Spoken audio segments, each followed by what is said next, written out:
வணக்கம். இது உங்கள் ஜீவா சினிமா. விஜய் கட்சி அதனுடைய கட்டமைப்பு, அவர் ஒரு கரிஷ்மாவால வருகின்ற கட்சியா, கட்டமைப்பால் வருகின்ற கட்சியா, 2ம் இருக்கா, இல்ல 2ம் மாய பிம்பமா, விஜய் சுற்றி யார் இருக்கிறார் என்பது குறித்து தொடர்ச்சியாக விவாதங்கள், நேர்காணல்கள், கருத்துக்களை மக்கள்கிட்ட சொல்லிட்டே வராங்க. ஏன்னு கேட்டிங்கன்னா, இது மற்ற கட்சிகள் மாதிரி இல்லாத ஒரு கட்சி. கட்சிக்கு கொள்கை கிடையாது, கட்சிக்கு கட்டமைப்பு கிடையாது, கட்சிக்கு 2ஆம் கட்ட 3ஆம் கட்ட தலைவர்கள் கிடையாது. அப்போ கட்சிக்கு யார் இருக்கான்னா ஒன்லி ரசிகர்கள். ரசிகர்களுக்கு என்ன தெரியும்னா பெரியார், அம்பேத்கர், மார்க்ஸ், வஉசி, காமராஜர்னு எதுவும் தெரியாது. விஜய் சமந்தா நடித்த படம், விஜய் சிம்ரன் நடித்த டான்ஸ், இதை தவிர்த்து எதுவுமே தெரியாத ஆண் பெண் கூட்டம் விஜய் பின்னாடி இருக்கிறாங்க. இவங்க நாங்கள் மாற்றத்தை தருவோம், இங்கே இருக்கிற திமுக அதிமுகவோட பெட்டரான ஆட்சி எங்களால் தர முடியும்னு இவங்க சொல்லிக்கிட்டு இருக்கிறாங்க.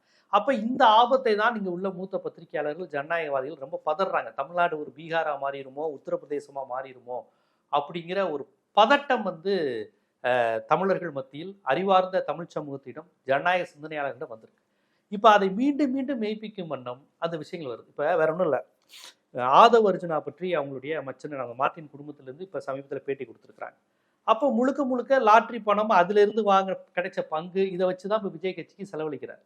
அப்போ பிளாக் டிக்கெட் பணம், லாட்ரி பணம், தடை செய்யப்பட்ட தொழில் லாட்ரிங்கிறது கவனிச்சுக்கோங்க. தமிழ்நாட்டில் ஜெயலலிதா அம்மையாரால் தடை செய்யப்பட்டது. அப்ப இந்த மாதிரி வந்த பணத்தில் அந்த பணத்தை ஒரு கட்சிக்கு செலவழிக்கிறார்னா ஆதவ் அர்ஜுனாவுக்கு என்ன எதிர்பார்ப்பு விஜயிடம் இருக்கும்? நல்லா யோசித்து பாருங்க. வெளிப்படையாக ஒரு லாட்ரி பணத்திலிருந்து வந்தவர் ஒரு கட்சிக்கு இப்போ ஃபண்டு பண்றாரு, அவர் தான் செலவழிச்சுட்டு இருக்காருன்னா அவருக்கு என்ன ஆதாயம் இருக்கும், நோக்கம் இருக்கும்? ஒரு பெரியாரிஸ்ட், மக்களுக்காக போராடியவர், ஒரு தொழிற்சங்கவாதி ஒரு கட்சியை, ஒரு தலைவரை ஆதரிக்கிறாருன்னா அவருடைய நோக்கம் மக்கள் நலன் சார்ந்து சிந்திப்பதா இருக்கும், ஒரு மூட நம்பிக்கை எதிர்ப்பா இருக்கும், தொழிலாளர் நல சட்டங்களாக இருக்கும், ஆண் பெண் சமத்துவம் குறித்து பார்வையா இருக்கும். ஆதவ் அர்ஜுனா மாதிரி லாட்ரி வியாபாரிகள் அது மூலமா கிடைத்த பணத்தை வச்சு கட்சிக்கு ஃபண்டு பண்றாருன்னா அவர் என்னென்ன எதிர்பார்ப்பாரு, அவருடைய நோக்கம் என்ன? இந்த கேள்விக்கு நீங்க யோசித்து பாருங்க. விஜயை ஆதரிக்கின்ற ரசிகர்களே, ஆதவ் அர்ஜுனா ஃபண்டு பண்றாருன்னா அந்த கட்சி என்ன மாதிரியான கட்சியா இருக்கும்? இவங்க என்ன சொல்றாங்க, இருக்கிற கட்சியெல்லாம் முதலாளிகள் கட்சி, முதலாளித்துவ கட்சி, பணக்கார கட்சிங்கிறாங்களே. இப்ப விஜய் கட்சிக்கு தொடக்கமே ஆதவ் அர்ஜுனா மாதிரியான ஆட்கள் தான்.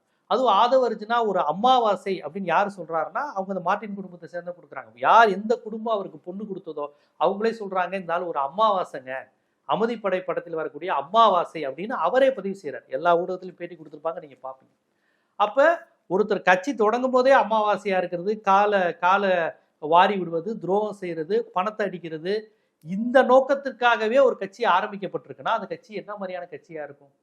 விஜய் ரசிகர்களுக்கு எதுவுமே தெரியாது. ஆதவ் அர்ஜுனாவுக்கு நாளைக்கு ஒரு செலவு வச்சாலும் கை தட்டுவாங்க, பெரியாருக்கு செலவு வச்சாலும் கை தட்டுவாங்க. அவங்களுக்கு எதுவுமே தெரியாது. அதுதான் பிரச்சனை. ஆனா பொதுமக்களிடம் இந்த கட்சியினுடைய ஆபத்தை நம்ம சொல்ல வேண்டியது இருக்கு. ஏன்னு கேட்டீங்கன்னா, அறிஞர் அண்ணா முதலமைச்சர் ஆகும்போது அண்ணா மட்டும் இல்லை, அண்ணாவுடன் இருந்த எல்லாருமே படித்தவர்கள், சிந்தனையாளர்கள், எழுத்தாளர்கள், பத்திரிகையாளர்கள். அமைச்சரவையில அண்ணா கூட இருந்த எல்லாரும் ஒரு 10 பத்திரிகை நடத்தினாங்க.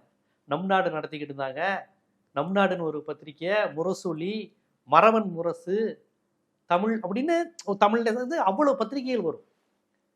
ஒரு அமைச்சரா எம்எல்ஏ இருக்கிறவங்க ஒரு 5 பத்திரிகைக்கு ஆசிரியரா இருப்பாங்க. அது ஒரு அடையாளமா சொல்லுவாங்க. திராவிட நாடு பத்திரிகை, நம் நாடு பத்திரிகை, காஞ்சி தலைவன் பத்திரிகை, காஞ்சி பத்திரிகை, அண்ணா பேரில் பத்திரிகை, இப்படின்னு சொல்லி இப்படிப்பட்டவர்கள் இருந்தாங்க. அண்ணா மட்டும் இல்ல, அண்ணா கூட இருந்தவங்களே அவ்வளவு பெரிய சமூக மாற்றத்திற்கான சிந்தனையாளர்களாக, செயல்பாட்டாளர்களாக இருந்தாங்க. கலைஞர் முதலமைச்சராக இருக்கும்போது கலைஞரே பத்திரிகையாளர், செயற்பாட்டாளர், சிறை சென்றவர், இந்திய எதிர்ப்பு போராளி. அவர் கூட இருந்தவங்க அம்பட்டு பேர் அப்படிதான். நாவலர் நெடுஞ்செழியன், அன்பழகன், பேராசிரியர் அன்பழகன், அவரை சுற்றி இருந்த மதியழகன், கே ஏ கிருஷ்ணசாமி, எல்லாருமே மிகப்பெரிய ஆட்கள். அதாவது சிந்தனை தளத்தில், எழுத்து தளத்தில், பேச்சு தளத்தில், இந்திய எதிர்ப்புங்கிற உணர்வில், வடவர் எதிர்ப்பில் அவ்வளவு உணர்வு கொள்கை கொண்டவங்க. எம்ஜிஆர் கூட இருக்கும்போது அப்படிதான். திருநாவுக்கரசர் இருந்தாரு, பண்ருட்டி ராமச்சந்திரன் இருந்தாரு, நாவலர் சேர்ந்துக்கிட்டாரு, கே ஏ மதியழகன் இருந்தாங்க, மாதவன் கடைசியில் எம்ஜிஆர்கிட்ட வந்தாரு. இது ஆரம் வீரப்பன் அவர்கள் இருந்தாங்க.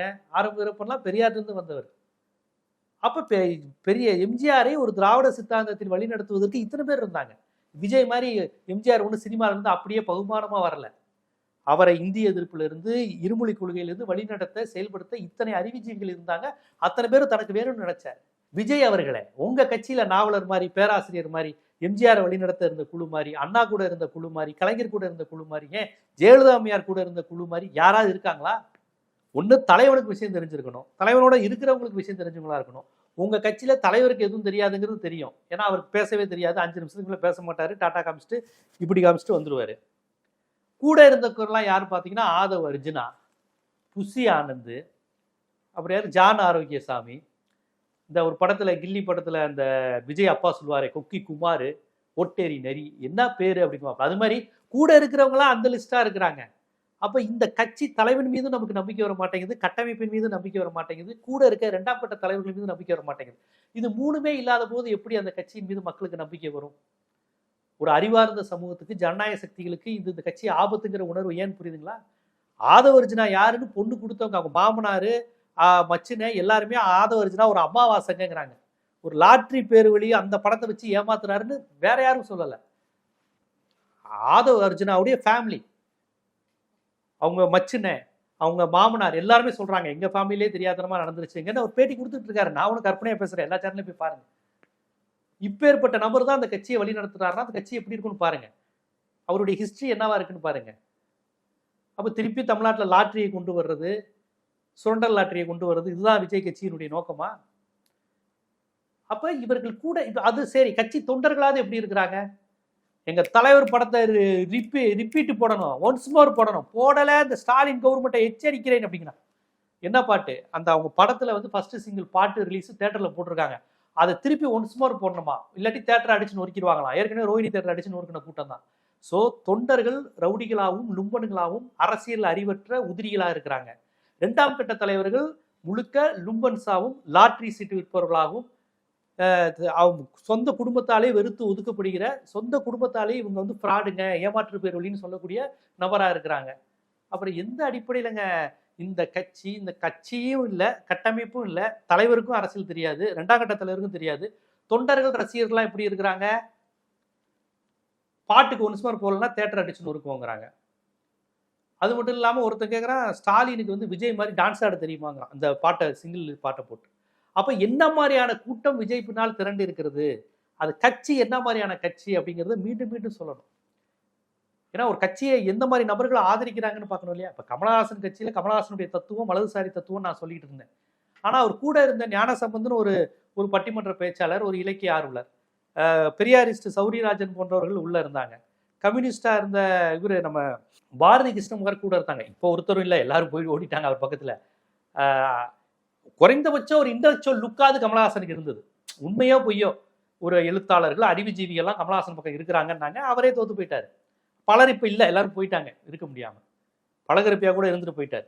ஆனா விஜய் கட்சியில அந்த மாதிரி கூட யாரும் இல்லையே, ஒரு தோற்ற மயக்கம் கூட இல்லையே. இடதுசாரிகள், வலதுசாரி எழுத்தாளர்கள், சிந்தனையாளர்கள் அந்த மாதிரி யாருமே இல்லையே. இப்போ ஒரு கட்சியில் கோவை சரளா அவங்க ஆதரிக்கிறாங்களாம், விஜய் ஒரு நல்ல இடத்தில் வந்து அமர்வார் அப்படிங்கிறாங்களாம். கோவை சரளா இவங்களும் கமலஹாசனை தான் ஆதரிச்சுட்டு இருந்தாங்க. அப்போ பாருங்களேன், ஆதவ அர்ஜுனா, கோவை சரளா இவர்கள் ஆதரிக்கிற கட்சியா தான் திருப்பி வந்து தாவேகா கட்சி இருக்கு. அப்ப இந்த கட்சியில் யாருமே சிந்தனையாளர்கள், அரசியல் மாற்றம், சமூக மாற்றத்தை சிந்திக்கக்கூடிய யாருமே இல்லை. வர்றவர்கள் எல்லாருமே இரண்டாம் நம்பர் பிசினஸ், லாட்ரி பிசினஸ், இந்த மாதிரி பண்ணக்கூடியவர்கள். சமூகம் குறித்து, மொழி குறித்து, இனம் குறித்து எந்த அரசியல் புரிதும் இல்லாமல் ஏதோ ஒரு அடையாளம் கிடைக்குமான்னு வரக்கூடியவர்கள் மட்டுமே இருக்கிற கட்சி. தேட்டரை அடிச்சுன்னு இருக்குவோன்னு ஓப்பனா சொல்லக்கூடியவங்க, பெத்த பிள்ளையை விட சினிமா நடிகர் முக்கியம்னு சொல்லக்கூடியவங்க, இவர்கள் மட்டுமே நிறைந்த கட்சி. முதலமைச்சர் ஸ்டாலினை பார்த்து எங்க தலைவர் மாதிரி டான்ஸ் ஆடுவியா அப்படின்னு கேட்கக்கூடியவங்க. ஜெயலலிதா அம்மையார் இருந்திருந்தா ஜெயலலிதா அம்மையாரை பார்த்து கேட்டிருப்பாங்க போல, பூஜா ஹெக்டே மாதிரி உன்னால் டான்ஸ் ஆட முடியுமா? ஸோ இந்த லெவலில் உள்ளவங்கலாம் சேர்ந்து ஒரு கட்சி நடத்துறாங்கன்னா அந்த கட்சி வலதுசாரி பாசிச கட்சியை விட இந்த கொள்கையற்ற கூட்டம் ரொம்ப ஆபத்து அப்படிங்கிறத மீண்டும் ஒரு முறை மெய்ப்பித்துக் கொண்டே இருக்கிறார்கள், மீண்டும் மீண்டும் அப்படிங்கிறத உணர்த்த தான் இந்த காணொலி. இது போன்ற சினிமா அரசியல் சினிமா சமுதாயத்தில் ஏற்படுத்தக்கூடிய தாக்கம் போன்ற பல்வேறு பகுப்பாய்வுகள் உங்களை தொடர்ந்து வரணும்னா நம்ம ஜீவா சினிமா சேனலை ஆதரிங்க, சப்ஸ்கிரைப் பண்ணுங்க. நன்றி.